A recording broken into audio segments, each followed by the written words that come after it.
60 शब्द प्रति minute dictation start करते हैं 5 सेकंड बाद।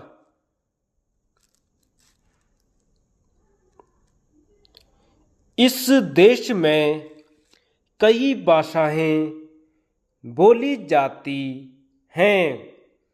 इनमें से कुछ तो सदियों पुरानी हैं। संसार की कई भाषाएं उनकी ऋणी रही हैं और आगे भी रहेंगी। यदि हम देश की किसी भाषा का इतिहास देखेंगे तो उसकी पक्की बुनियाद मिलेगी।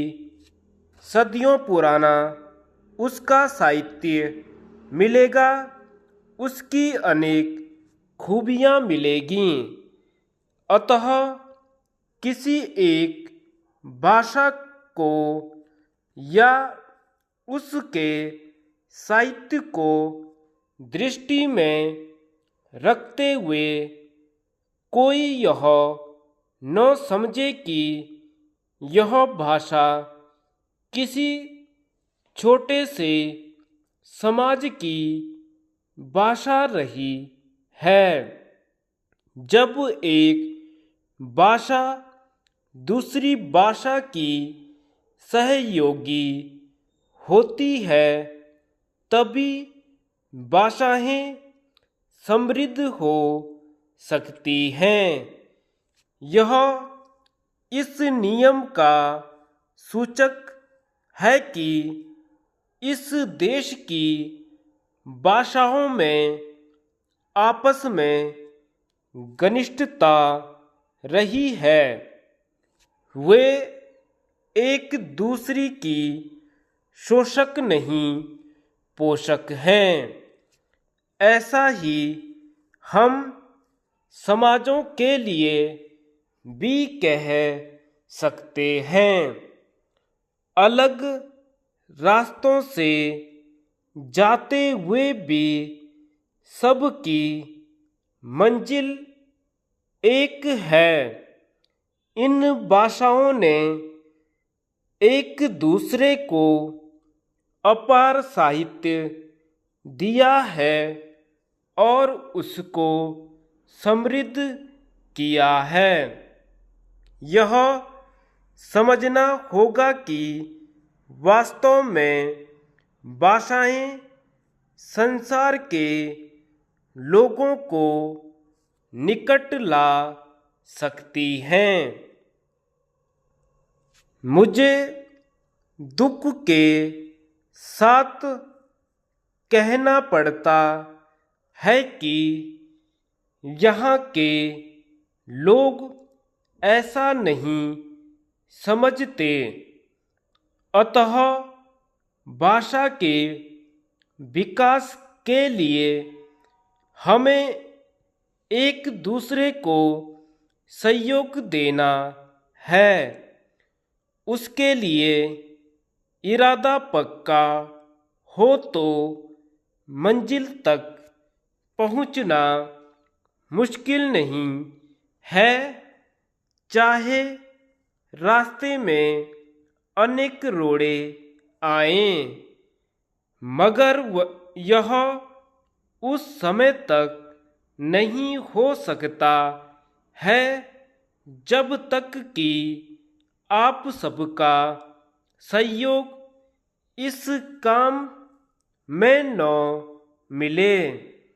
यह आवश्यक है कि हम इस दृष्टि से पग आगे बढ़ाएं जिसका उदाहरण आज से हजारों साल पहले इस देश के साधुओं ने दिया था। तब लोग उनको पूजते थे और वे सही माने में साधक थे और समाज को सही रास्ता व रोशनी दिखलाते थे। उस जमाने में कोई भी चीज असाध्य नहीं थी। जैसे 3 मंजिली कोठी में एक से दूसरी मंजिल तक और दूसरी मंजिल से तीसरी मंजिल तक जाने के लिए सीढ़ियाँ होती हैं, वैसे ही शिक्षा में भी अनेक मंजिलें होनी आवश्यक हैं। 3 मंजिली कोठी में जैसे कुछ लोग पहली मंजिल में ही रह जाते हैं और वे उसके आगे नहीं जाते, तथापि उनके आराम की सभी चीज़ों की उपलब्धि उसी मंजिल में रहती है। वैसे ही शिक्षा में भी होना आवश्यक है।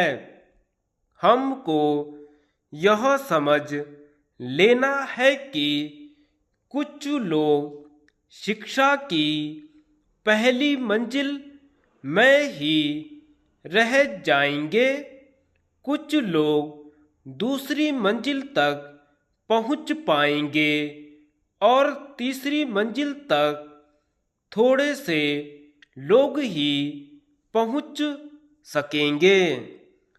जो जिस मंजिल में रह जाएगा या जिस मंजिल तक पहुंच पाएगा, वहाँ तक वह जो कुछ सीखना और देखना चाहेगा वह उसे सुलभ होगा। लोग समाज के लिए सहयोगी सिद्ध हों, इसके लिए उनको आवश्यक सुविधाएं दी जानी हैं। धन्यवाद।